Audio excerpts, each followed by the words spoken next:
que registrem os seus votos.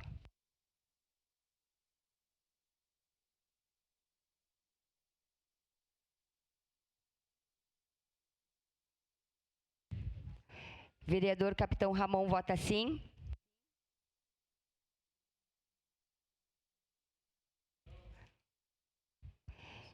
Encerrados os registros dos votos, encerrada a votação.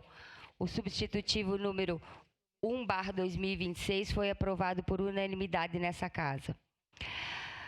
Com a ausência do vereador Caleb Garbim, Iago Morandi, João Ues, Wagner Petrini, Pedro Rodrigues, em representação o vereador Bortola e o vereador Lucas Carenhato. Encerrada a ordem do dia. Com a anuência da mesa diretora, nos termos do inciso 4º do artigo 113 do Regimento Interno, essa sessão ordinária abre espaço de 20 minutos para manifestação de autoridade ou visitante ilustre. Solicito